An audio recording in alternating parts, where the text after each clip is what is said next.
moving on. We've teased it a whole bunch. Didn't think we were going to bury it this late into the show. But let's be fair, Chris Taylor is kind of burying the Dodgers at the moment. The saying goes, Chris Taylor has never done anything wrong in his life. Well, right now, he's not doing very much right. I'm calling this the long-awaited return of a Blue Heaven staple segment of mine, one of my favorite segments I came up with on that show. This is Let Him Play or DFA. And yeah, spoiler alert, you're not going to designate Chris Taylor for assignment because he opened his season going 1 for 27. He is owed a little over $30 million with a $4 million buyout after the 2025 season. They're not going to trade that away for absolutely nothing. But do you give this guy some cricket paddles? Do you give him a few to have him figure it out? Because there's a lot of blue on that Baseball Savant page right now. He's striking out at an alarming rate, nearly 44%, well above an already very bad strikeout average or strikeout percentage for his career. A lot of ground balls or pop-ups, and that tells you he's just missing. Well, he's not just missing. He's missing it enough. He's missing the center of the baseball enough where there's the line drive is not there. And usually when this guy is on, we've seen Chris Taylor go on runs. When he's on, he is a line drive gap-to-gap guy when he's at his best. But we've seen him come out of these stretches. I don't know. You are my new numbers guy, producer Kevin. Do you see anything that's telling you that he's going to be able to break out of this? Because eye test, we're far away. Yeah, it was funny. At the game, I think it was like the 5th inning. It was still 0-0. And he came up with like runners on first and second. And the first words out of my mouth were, well, at least he's not going to hit into a double play. He'll just strike out. And that's just sad to think about when you have a guy like Chris Taylor, who's been so integral to this team, to this club. He's has so many big moments, but there's not a lot to love about what he's doing at the plate. Mm-hmm. You can like look at his BABIP and it is what it is, but that's not the problem. It's not him not like what he does with the ball in play. It's he's not putting the ball in play. Yeah. He's striking out so much. He's swinging a tennis racket with no strings. It just it goes straight through his bat. I don't know what he's swinging up there. I trust him to come out of this only because it's Chris Taylor and it's the kind of baseball player he is. He's somebody where I do throw the numbers away. Last year he was a league average hitter. He was an OPS plus of exactly 100. Mm-hmm. But at certain points of the year, he was the worst batter in baseball. And some points of the year, he was the best batter in baseball. It is Chris Taylor. Some guys you can look at and go, okay, yes, the underlying metrics say one thing. He's the exception that proves the rule. He's just a guy that he's gonna have his weeks where he hits 4 home runs in 6 games, and he's going to have other stretches like this where he can't hit his way out of a wet paper bag. Yeah, considering the kind of the contrast, the variance is either pop-up or ground ball for the greater part. We're not seeing a lot of fly ball. We're not seeing a lot of line drive outs at the moment or just line drives in general.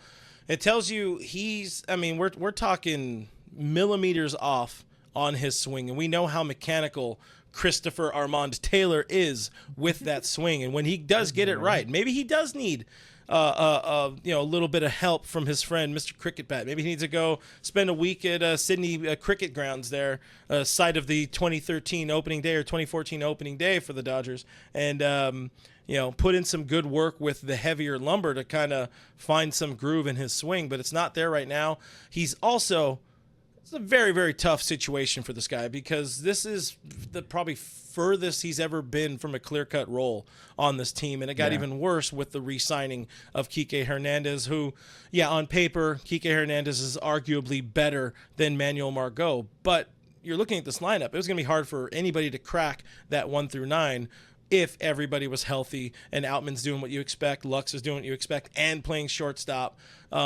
There was going to be nowhere for him to get a lot of regular at-bats until injuries happen.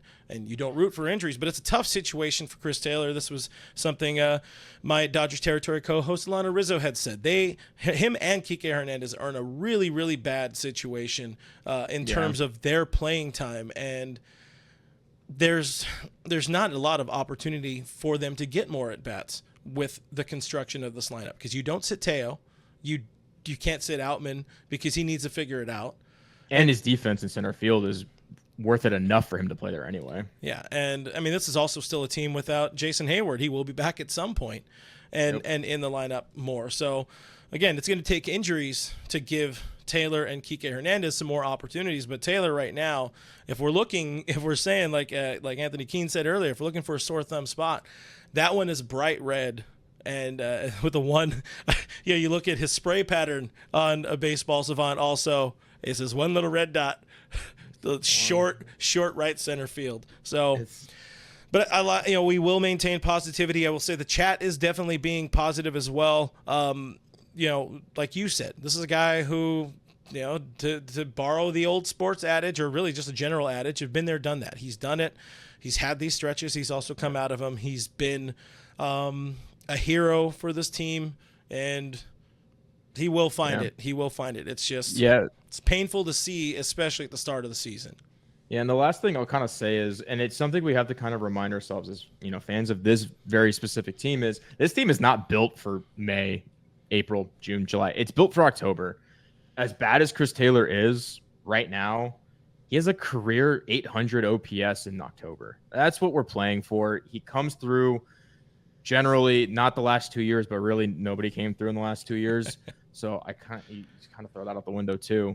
But he plays best when the lights are brightest, and that's what this team needs to do, and that's what it's built for. It's tough to think about right now in April when the games count just as much as they do in September, but that's how we have to look at it, because spoiler alert, he's not going anywhere. He will be on the playoff roster. Yeah. Again, $30 million owed if you do DFA him. And also, who's going to take his spot? There's nobody going to take his spot. Again, you can't call up any of the kids. Also, yeah, I mean, we know everybody really does want to see Andy Pages. He's not ready yet. Don't look at his. If you want to see Pages, don't look at what he's doing in the minor leagues. Just don't do it. He's been doing better. A little bit. Yeah, he hit his first home run yesterday, I think. Second. Oh, so the last week of games, he's trending up. I think he's hitting closer to like 280 or something like that. Pages' time, maybe even a Jose Ramos, probably less so just because he's not on the 40-man. But these guys' time will come right now. It's about buying time for Chris Taylor to figure it out, and to a lesser extent, Kike Hernandez. Again, you know what these guys are going to do. Like this guy said, the most important thing is when the lights are bright and the weather gets cold again, but later in the year and it gets darker earlier. Not in Los Angeles. I mean, 90 degrees in October in Los Angeles. You know what? It does a lot. It does a lot at Dodger Stadium. That's why this team struggles so much in October during the playoffs, because that ball doesn't do the same thing it does during the regular season. But anyways, we hope for the best with Chris Taylor. You got to figure it out, my dude. Everybody loves you, and we want to CT3 leave again. It's a terrible way to end that. Justin Bieber fans everywhere cringed.